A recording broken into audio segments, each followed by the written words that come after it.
Hello, thank you all for being here today. Happy Disability Pride Month. I hope everyone's staying cool.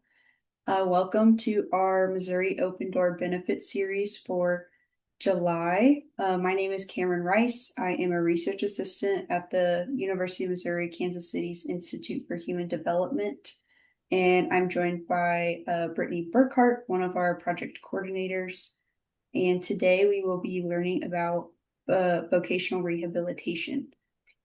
If you have any questions during the presentation, please put them in the chat and we will answer them at the end. This session will be recorded and uploaded to the Life Course Nexus YouTube channel. The recording and the slides will also be sent out in the follow-up email. So our Missouri Open Door or MOD series is sponsored by Medicare Improvements for Patients and Providers Act, also known as MIPA, Priorities 1, 2, and 3. The priorities are Missouri SHIP, the State Health Insurance Assistance Program, the Department of Health and Senior Services on behalf of our state's AAAs, or Area Agencies on Aging, and the University of Missouri Kansas City's Institute for Human Development as the No Wrong Door designee in Missouri. So the goal of No Wrong Door in Missouri is to transform the way people access services in the community by supporting individuals and caregivers to make decisions with complete and accurate information about their options for anyone seeking long-term services and supports regardless of age, income, or disability. And the goal of this series is to open doors to integrated supports. So here is the Charting the Life course integrated support star, which defines different categories of supports. And the idea is that when a person can rely on a mix of services, it helps them participate more fully in their family, their community, and the life that they want to live. Whereas if they have to rely on only one type of support, it limits those opportunities.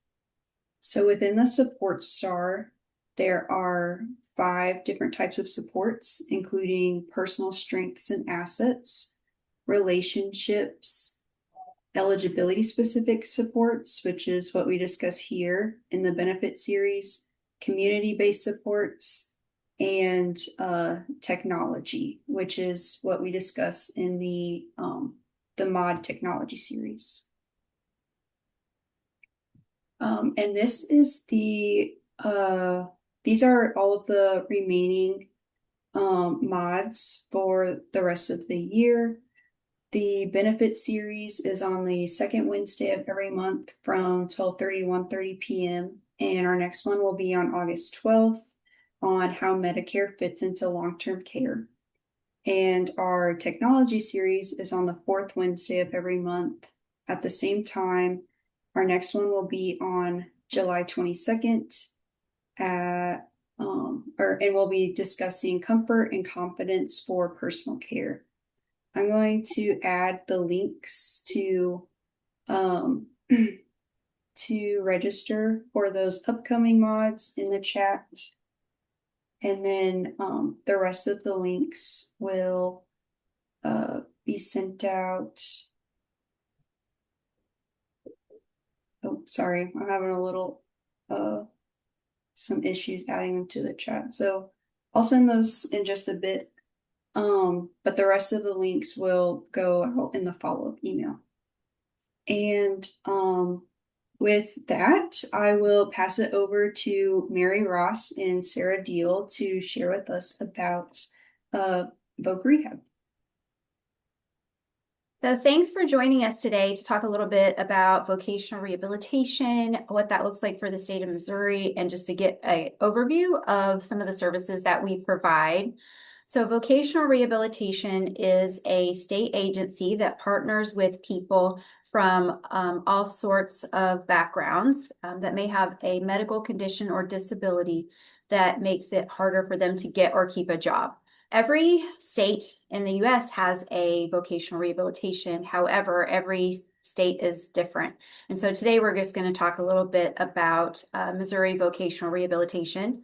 In Missouri, we also have rehab services for the blind, but we will not be covering those services today. I am Mary Ross. I work for Vocational Rehabilitation. I am the Director of Rehabilitation Technology, and I have worked for VR for 21 years, and I serve the whole state out of the Farmington office. I'm also here with Sarah Deal. She is my Assistant Director of Rehab Tech. She works out of the St. Louis South office, but we both cover the whole state, and you worked with us It'll be 10 years. 10 years. So we've both been with VR for a little bit. So. Right. And we are ready for the next slide, Cameron. Okay. So who is VR? So like Mary said, we are a state agency. So our focus is assisting individuals with disabilities with obtaining, maintaining, or advancing in competitive and integrated employment, which essentially just means that it's a job that any person with or without a disability could apply for, like making at least a minimum wage. We want to try to support our individuals as much earning potential as possible. Hence why we also have the ability to advance. So it's not just about getting a job, it's about keeping it or working your way up the ladder. Next slide. So this is our vision, mission, and principles. So as you guys know, whenever people have a goal in life, it helps to transform them. And that's what we are working on, is transforming lives through a great VR experience and empowering people with disabilities through employment. And that really is the focus of everything that we do. And of course, we want to act with a sense of urgency. We want to provide that good quality customer service. We maximize our resources, do the right thing, continuously evaluate our practices. But my most favorite one is putting people first. And that's what we want to do, is support people to be successful as they transform their own lives. Next slide, please. So being Missouri VR, we do support Missouri residents. We talk about supporting individuals with disabilities. For us, that's a very much an umbrella term. So it could be an individual who has physical limitations. It could be mental health. It could be learning challenges. It's a wide spectrum of individuals that we serve. We work with individuals as young as their junior year of high school, all the way through the adult lifespan. I know personally, I've worked with somebody as late as mid-70s, helping them get back to work.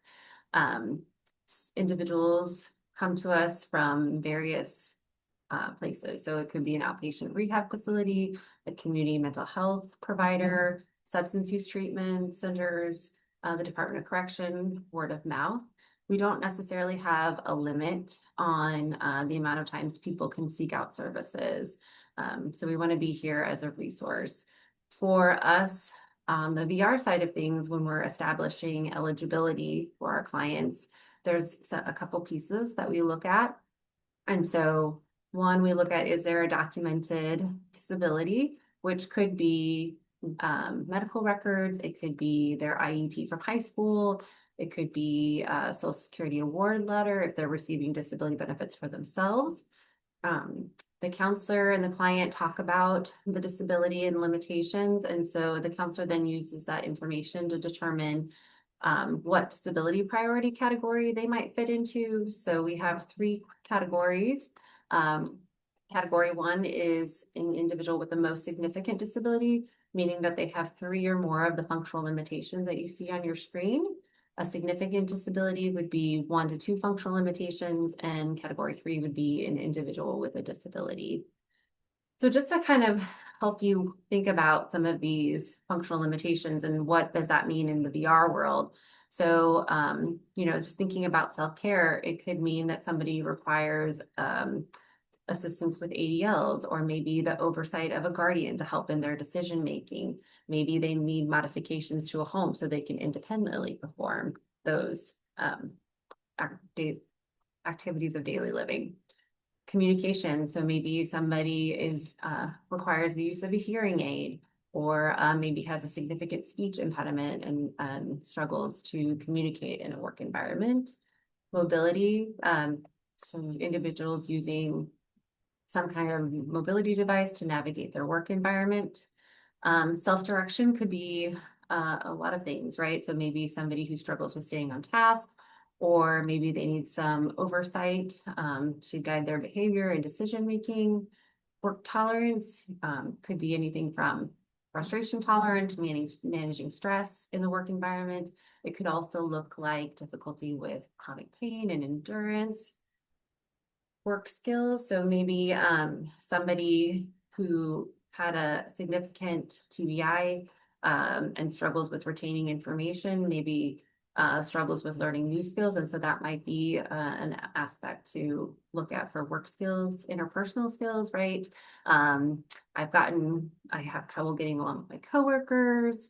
I've been let go from jobs because of that. So that could be what interpersonal skill looks like. And then that last piece is that they require assistance and can benefit from services. So again, we're looking at, is this person going to be successful in a competitive integrated work setting? Next slide. So this is the pathway that typical cases look like. However, this is very straightforward, and usually it's not quite as clear cut as this. But someone does a referral, or someone refers them to our services, and so a intake appointment is set up for them.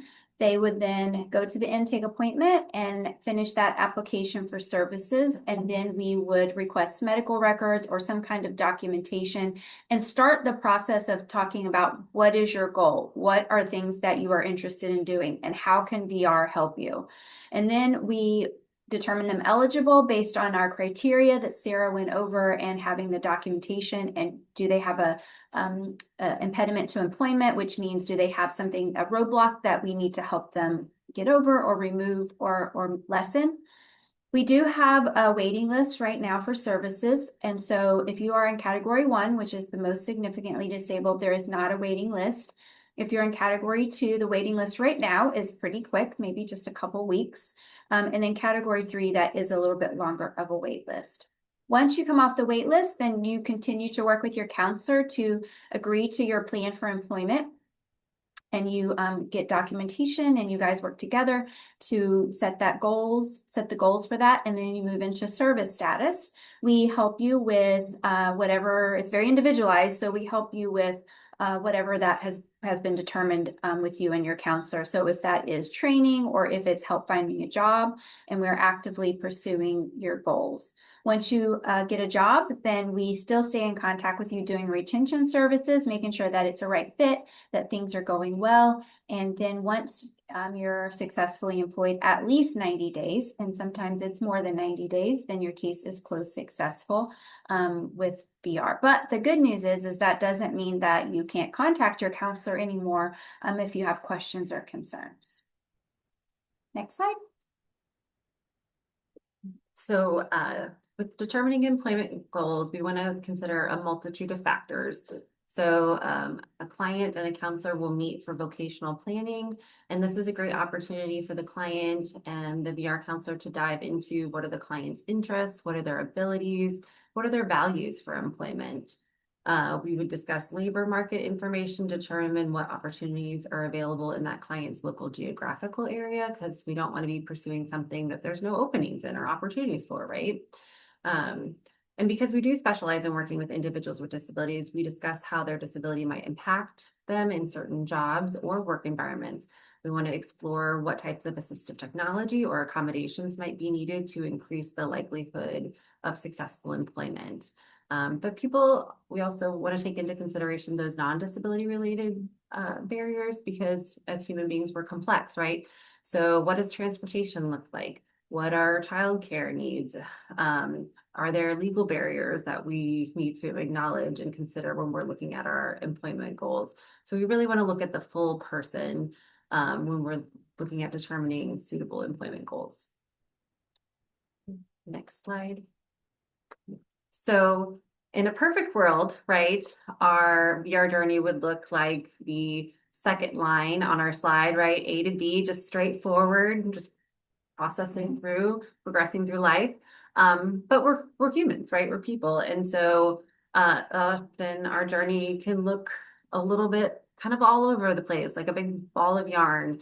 As a counselor, I would always tell my clients when we were developing their plan, this is our plan A, right? But if we need to pivot, if we need to change, if we need to look a different direction, we can come up with a plan B, a plan C, a plan D, how many ever plans we need to help get you to that successful employment outcome.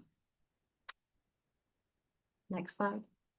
So I'm going to talk to you a little bit about the different services that are available within VR. However, I will have a caveat that not every person gets every service. It is very individualized to your goal, to what you and your VR counselor agree on, to your unique needs. But everybody gets guidance and counseling services. That is one of the core services that we provide.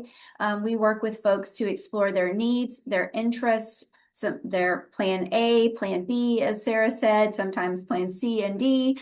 And so just kind of talking to people, helping them become more aware of some of their limitations or some of their strengths. And so working through that as the life of the case, we will continue to get that. One of the main things that we do work with people is employment services. So our employment services range from supported employment, which may mean you need a job coach to learn your job and need follow along services after you fade out of coaching and hand over hand learning that job.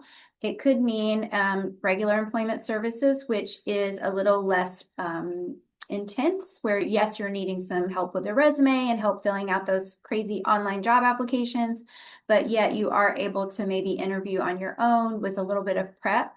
We have a couple other employment services. One of them is ES Plus, and that's Employment Services Plus, which we have for specialized services for neurocognitive, autism, deaf and hard of hearing services.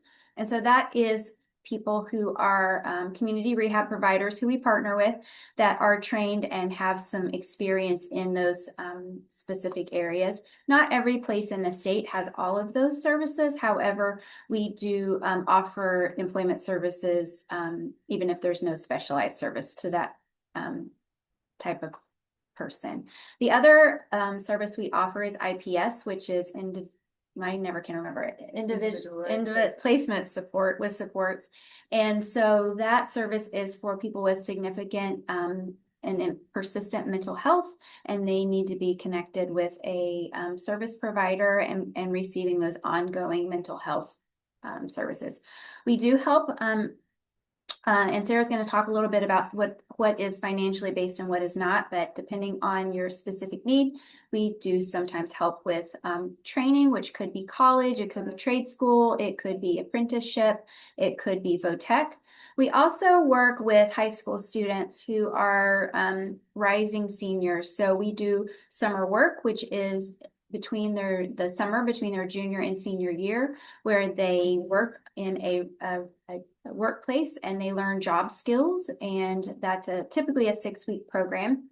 We also offer some other transition services in the school district.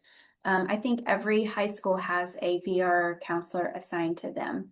We also help with self-employment. Self-employment requires some in-depth exploration and requires a business plan. So that's a little different than some of the other services we provide because there is a lot of personal input that is needed.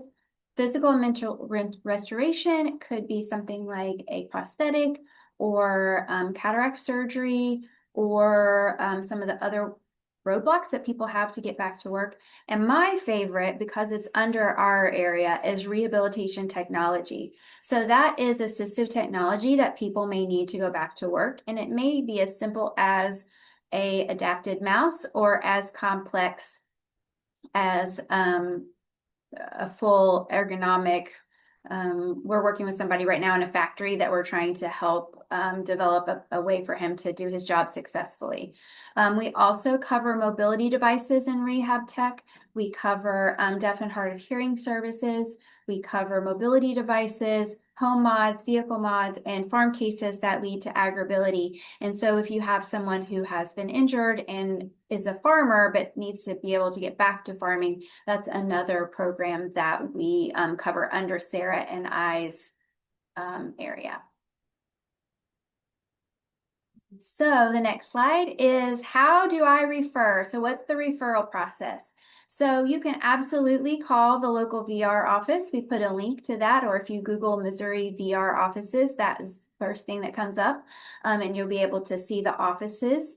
We have a map here in a minute that looks that you can kind of see your area. You can refer yourself online through our website, and then you also can scan the QR code, which is on the last page, and that brings us to the picture noted with the circle. It says getting started. Oops. There we go. A picture it says getting started, and that's where you would click. And so what happens is once you refer yourself, the office gets the information and you'll be contacted within 3 days to set up your intake appointment. Next slide, please. Okay. So first, let's talk a little bit about services that are not based on financial need. So these are services available to anyone coming to the door, through the door, if necessary, to reach their employment goal. So again, guidance and counseling, it's a core service that we provide to every client. Discovery and exploration, that is a part of our supported employment program. That gives individuals that are most significantly disabled the opportunity to do some job trials, job assessments. So going out into the community and actually having that hands-on experience of trying out different jobs. I was told my clients, it was like the try before you buy, right? Why commit to a job goal of a cart attendant if you've never done it, right? Like, let's try it out and see if that's really a good fit for you. Employment services, which we talked about, and those employment services plus IPS. Our summer work experience is not based on financial need. On the job training. So that might look like, let's say somebody has most of the skills to do a particular job, but there's a couple of areas that maybe they're needing a refresher on, or maybe some more in-depth training. So we partner with their employer to set up an on-the-job training in which Voc Rehab covers a portion of their wages while they're learning the skills necessary for the job, with the goal of that client then being brought on as a full employee of that employer, reaching their employment goal. Interpreter services, we want to make sure, obviously, whether it's ASL interpreting or whether it's somebody who needs another language, right, that they have those services so that they can be fully present in their VR experience, and then drug testing if needed. So next slide, please. All right, so services that are based on financial needs. So if an individual receives Social Security disability for themselves or TANF, they're considered financially eligible for what we call secondary services or services based on financial need. If individuals do not have access to those benefits, we have financial guidelines that we follow. They are the adjusted gross income levels, which is like 185% of the poverty line. It's actually accessible on our website in our client service guide if anybody were curious of whether or not they fell into financial guidelines. But when somebody does meet financial guidelines, that gives us the opportunity to support them with assistance with transportation. So maybe they need a monthly bus pass until they secure a job and have their first full paycheck. Maybe they need a particular type of uniform or specialized equipment for their job, so we can look at those things. If they need any sort of vaccinations or background checks, most employers cover those things, but occasionally they fall into the responsibility of the applicant. And so those are areas that VR can assist with. Vocational training, so that could be a trade school, it could be a 2-year degree, a 4-year degree, master's. We have supported individuals going through law school and becoming a medical professional, medical doctor. So lots of different options there. And then any sort of medical equipment, mobility devices, assistive technology, hearing aids, vehicle modifications to get to work, those would all be based on financial need. If somebody is over financial guidelines and needs those services, we do can kind of look at different things and say, all right, so this would be your portion that you would be responsible for paying, and then that would put that person at guidelines, and then we're able to assist. So there's lots of possibilities, lots of flexibilities, and we tried our best to serve as many folks as we can. So next slide. So here is a map of all the different offices, and I know it's tiny, but you can also find that link where we have it at the end on the resource page. But every county is assigned a VR office, and the county that serves it, even if it's a little bit further out, typically have a satellite location that they are able to meet clients. And we also can meet clients remotely depending on the situation. So there's lots of options how to get your case started and moving forward. Next slide. So here's something I really like to talk about. This is from the State Rehab Council, and it's the information from December of 2025. So in some way, 39,000 people were worked with a VR counselor. That doesn't necessarily mean we have 39,000 cases open, but it does mean in some way that's how many people worked with VR. We have 3,774 people who achieved successful outcomes. And so just think about the households that changed, right? Like they changed their whole trajectory potentially, providing them some independence and some worth and a feeling of accomplishment. And so if you look down, second from the bottom, 97% of all successful outcomes for successfully employed people were people with significant disabilities. So we are not just working with the people who are the easiest to place. We're working with a wide range of people, right, meeting them right there where they are. And then 76 million and change was the total annual increase in earnings for people with those successful outcomes. So whenever you look at it collectively, it really does make a big difference. Next slide, please.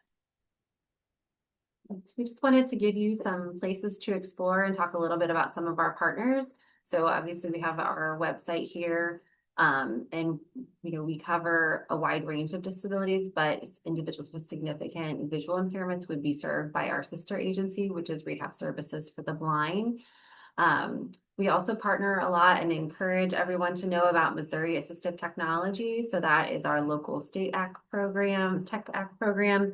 And there's opportunities to borrow different devices to trial out. So for us, we would be looking at what does this person need potentially in a work environment, but there are all kinds of things out there. So stuff for daily activities of daily living, computer access. It's just a really great resource for people to know about.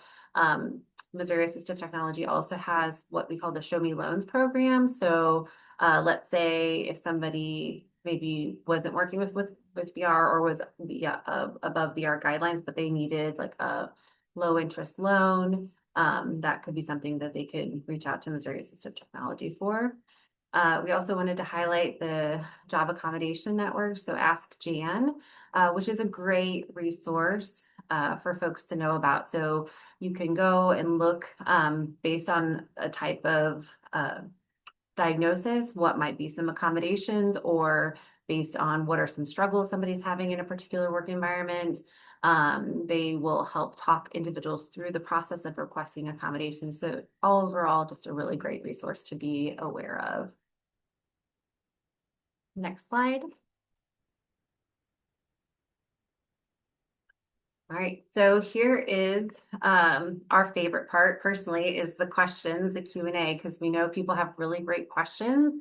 But this, just before we get to that, this is our QR code. You can scan, it'll take you right to the website, or there's the phone number there.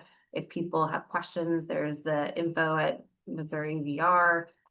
So there's all kinds of ways to connect with us and reach us. And we are ready for those questions whenever you guys are. Yeah.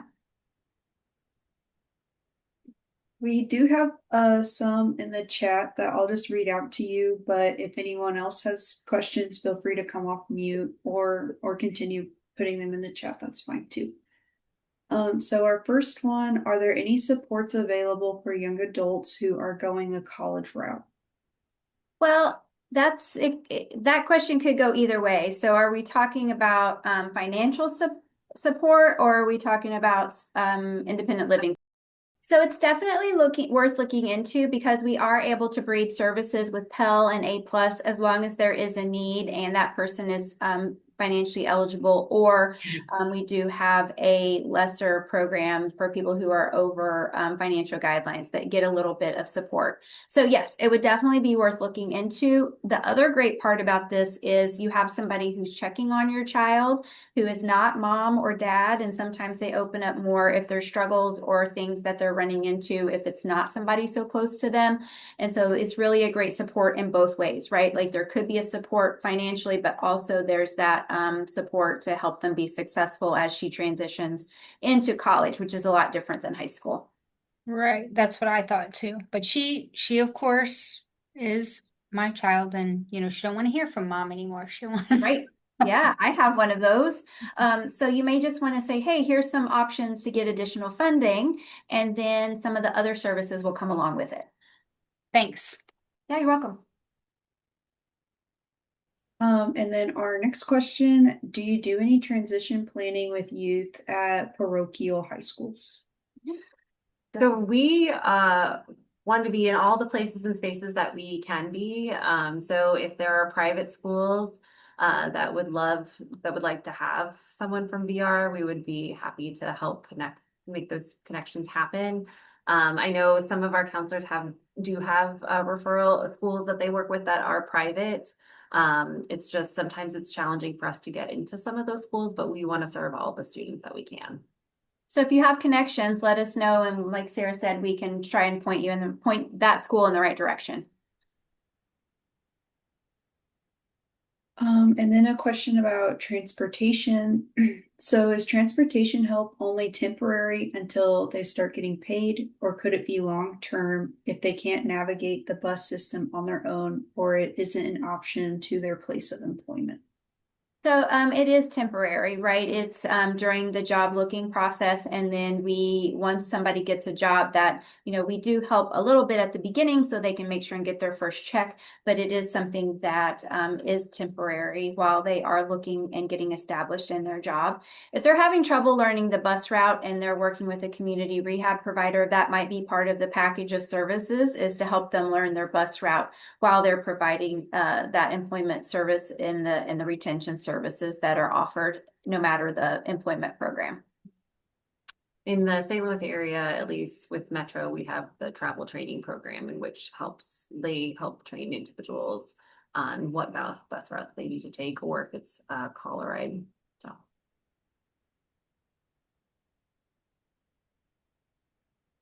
Can you briefly explain the difference between ES Plus and ES services? Yeah.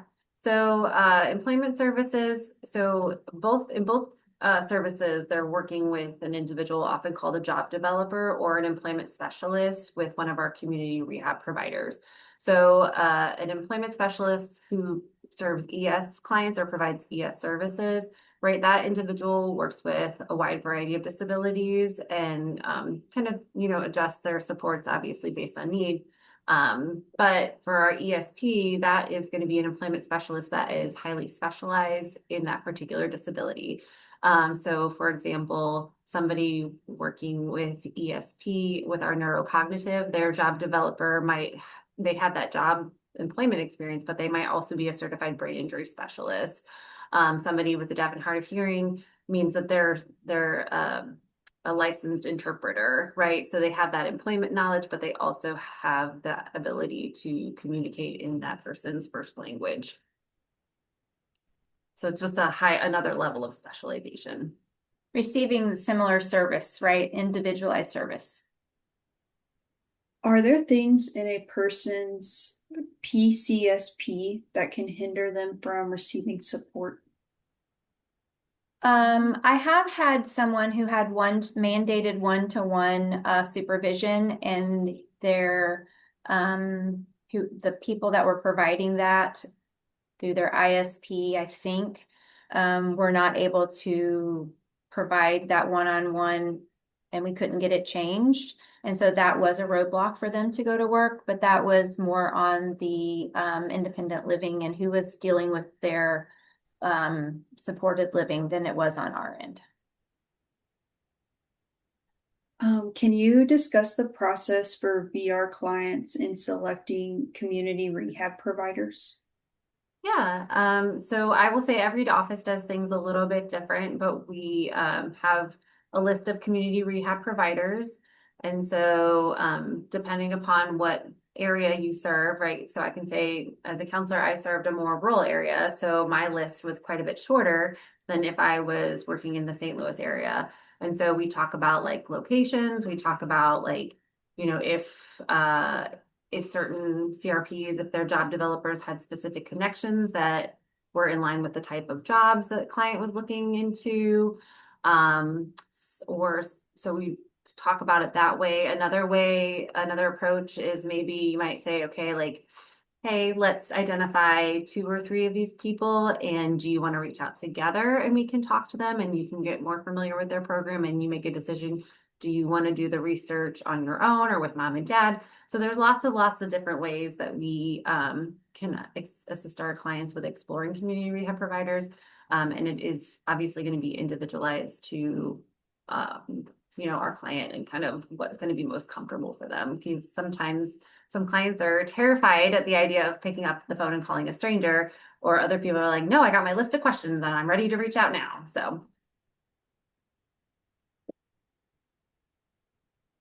Do you assist individuals in getting their GED? Do they need the GED before VR will assist with employment placement? So they do not have to have their GED for us to assist with job placement, but we do talk about that as far as how that might impact vocational goals. If somebody's coming to us wanting training, then obviously they need to have their high set in order to pursue that higher education. And so there are times in which we can assist with those things. I know I've worked with an individual and kind of coached them on the process of requesting accommodations to get their high set. Because they were also working with one of our local job centers that was helping with the funding aspect. So it's not a requirement to access services. We just talk about how it might impact what kinds of jobs they're able to get and go from there. For financially based services, you mentioned having SSI or SSDI. If the SSDI is higher than 185% of the federal poverty level, would it fall into the same category of them paying for a portion of the expense and VR paying a portion?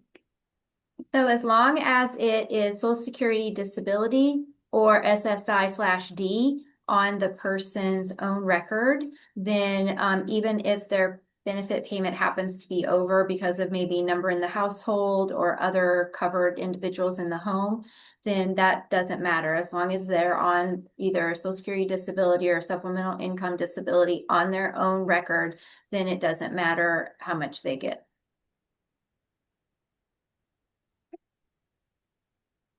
And the eligibility requirements for voc rehab services are listed on your website, correct?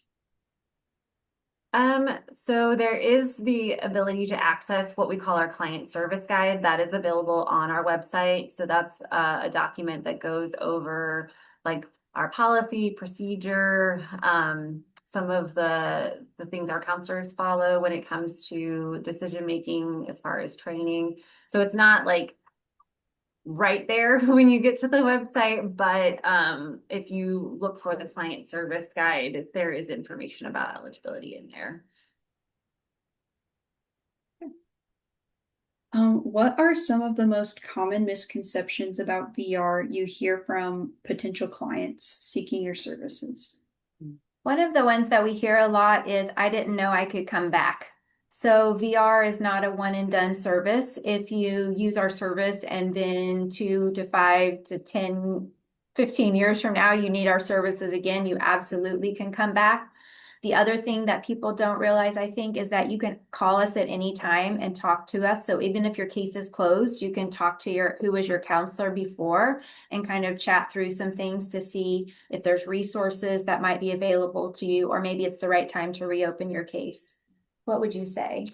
I would say, and this isn't necessarily on the client side as much, but sometimes I would say it falls into that category, is the misconception on the wide range of individuals that we serve. I mean, I personally have worked with nurses, I've worked with lawyers, somebody going to chiropractic school, so a wide variety of skill level, education level. I think that's probably the biggest misnomer or misunderstanding about VR. If a person takes a temporary job doing something they don't want to do before their interview with Voc Rehab, are they still able to participate in the program? Go ahead. Yeah. I would say yes, as long as like work schedule, right? Like we have to sometimes get creative with scheduling, but yes, just because you have a temporary job, right? Again, when the WIOA changed, that kind of shifted some of our criteria. So it wasn't just about obtaining a job, right? It was about obtaining, maintaining, and advancing. So let's say somebody gets a temp job, but because they need to bring in money, right? We all have bills to pay, but it's something that they don't want to do, right? They can still access services. We can still be working on a plan. The biggest thing is just sometimes scheduling gets a little challenging, but we want to be creative and work around those things. So. And it doesn't even have to be a temp job. Let's say you've done the job that you've done for 15 years, but now physically you can't, and we partner and try and figure out ways to keep you there and it's just not happening. Then, that's definitely a time that we could look for something different. So. How do things stand with braiding VR supports with DMH funded services? I have noticed that in some cases there is a push to try to get DMH waivered supports, which is not a quick process. Yeah, sometimes with supported employment, that is for our most significantly disabled folks who are needing a job coach.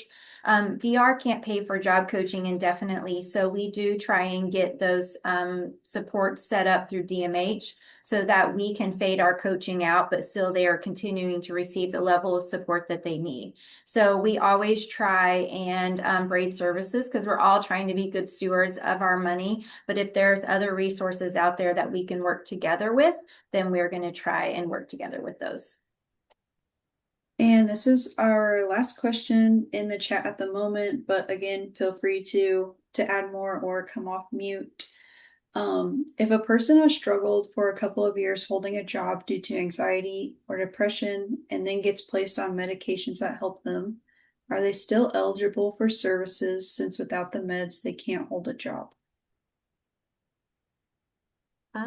That's a great question. I think we'd want to have a really good conversation. Like, medication is helpful, right? But sometimes it doesn't alleviate all of the symptoms, right? A person can experience. So I think we would just have a really thoughtful conversation about, what that looks like, and are there certain environments that maybe exacerbate those things that we need to avoid, that would justify VR services.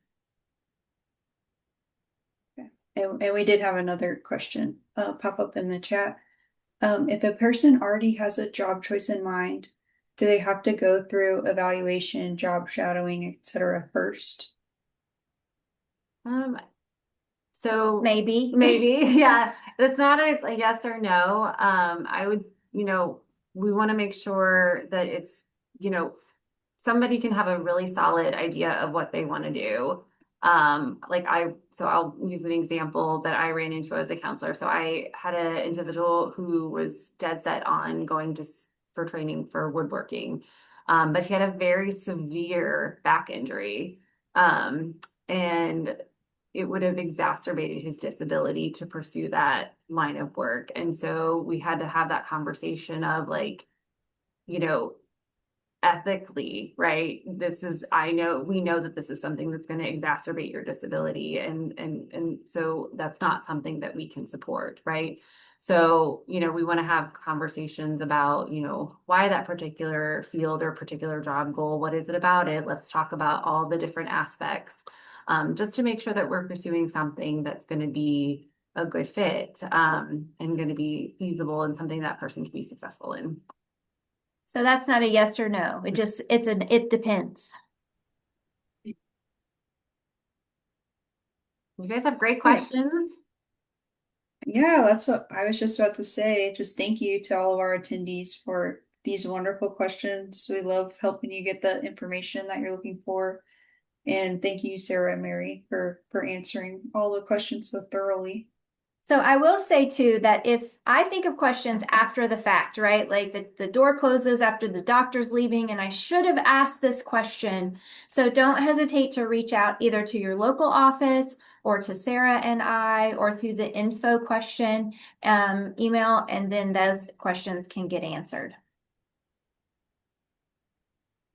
Okay, yeah, and that looks like we don't have any more questions in the chat for now. Again, thank you everyone for your great questions, and thank you, Sarah and Mary, for answering those and for a wonderful presentation. This was very informative.